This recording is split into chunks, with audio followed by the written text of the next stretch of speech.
আমি অনুরোধ করছি। সকাল থেকে ব্রত ছিল, আমি তাদের উদ্দেশ্যে এই খুঁটি দান করেছি। আমি একটা কথা বলবো, এটা কিয়ারনা 2 নম্বর শিবতলা প্রাইমারি স্কুল ছিল। যেহেতু বহুদিন থেকে এখানে একটা শিবের নাম ছিল, দান করেছিলেন, কিন্তু পরবর্তীকালে বোর্ড প্রাইমারি স্কুল শিবতলায় কিয়ারনা 2 নম্বর প্রাথমিক বিদ্যালয় করে, কিন্তু এটা শিবতলায় থেকে গেছে। এখানে দীপক দাস, তাপস মণ্ডল সহ অনেকেই সহযোগিতা করে শিব মন্দিরটাকে গঠন করে পূর্ণাঙ্গ রূপ দেওয়ার চেষ্টা করছে। বা আগামী দিনে যেমন একটা বট গাছ ছোট্ট থেকে বড় হয়, সেই ছোট্ট থেকে বড় হবে আগামী দিনে 2-4 বছরের মধ্যে। আজকে যে ভক্তের সমাগম ঘটেছে, এত সমাগম ঘটেছে, আগামী দিনে প্রচুর সমাগম ঘটবে। আমি অশোক পাইক, একজন সমাজসেবী, ময়না পঞ্চায়েত সমিতির প্রাক্তন কর্মাধ্যক্ষ। কিয়ারনা শিবতলা কিয়ারনা গ্রামের একটি ঐতিহ্য মণ্ডিত মন্দির, স্বাধীনতার আগের মন্দির। পরবর্তীকালে এই মন্দির ভেঙে যায়, প্রাইমারি স্কুল সংগঠিত হয়। পরবর্তীকালে নানা প্রচেষ্টার মধ্য দিয়ে আমরা পূর্ণাঙ্গ মন্দির রূপদান করতে পারিনি। আমরা চেষ্টা করছি, এলাকার জনগণ, গ্রামের উদ্যোগ, এলাকার জনগণের উদ্যোগে আমরা এই মন্দিরটিকে রূপায়ণ করে, যাতে শিবতলার যে ঐতিহ্য গোটা 7 নম্বর অঞ্চল জানে, সেই শিবতলা নাম থেকে গেছে, শিব মন্দির নেই। আমরা সমবেতভাবে এলাকার জনগণকে সামনে নিয়ে আমরা এই মন্দির নির্মাণের প্রচেষ্টা শুরু করেছি। 2014 থেকে এলাকার মানুষের সাহায্য সহযোগিতায় আগামী দিনে আমরা এই মন্দিরটিকে পূর্ণ রূপদান করতে চাই। শিবতলার ঐতিহ্য এবং সংস্কৃতি সহ 7 নম্বর অঞ্চলের জনগণের আশা আকাঙ্ক্ষা রূপায়ণ করার জন্য আমরা এই মন্দির নির্মাণে ব্রতী হয়েছি।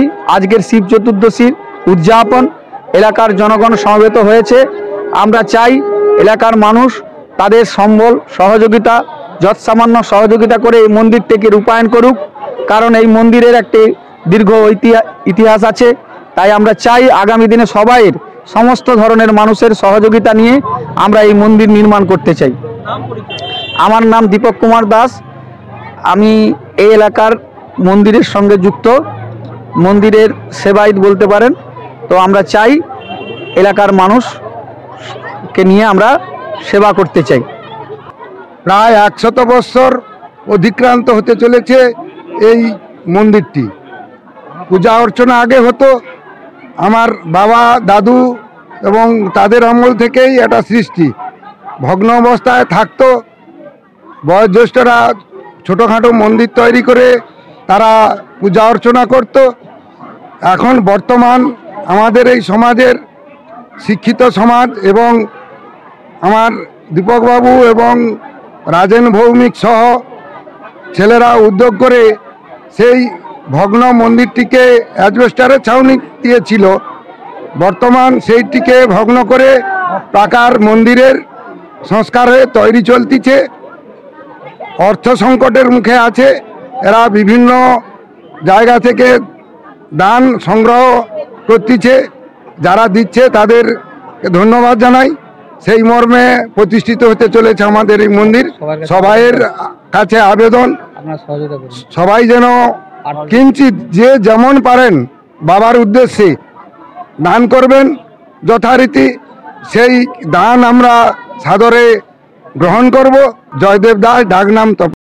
ময়নার পূর্ব দক্ষিণ ময়নার দেশকালী মায়ের পুজো কমিটির পরিচালনায় শুরু হতে চলেছে 112তম বর্ষে শ্রী শ্রী রক্ষাকালী মায়ের পুজো ও মেলা। শুরু 27শে ফেব্রুয়ারি, সমাপ্ত 9 মার্চ। 27শে ফেব্রুয়ারি অর্থাৎ 14ই ফাল্গুন মায়ের পুজো এবং কয়েকদিন ব্যাপী অনুষ্ঠানে উপস্থিত হওয়ার জন্য এবং মন্দির নির্মাণে সাহায্যের জন্য সবাইকে জানাই সাদর আমন্ত্রণ। বিজ্ঞাপনের চমক নয়, আছে আগামী দিনের প্রতিশ্রুতি, মানে কর ফ্যাশন।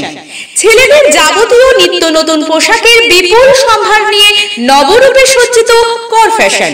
বিশেষ করে মনে রাখবেন, আমাদের নতুন সংযোজন ছোট ছেলেদের পোশাকের বিপুল সম্ভার। আমাদের ঠিকানা ময়না রবিবারের বাজার।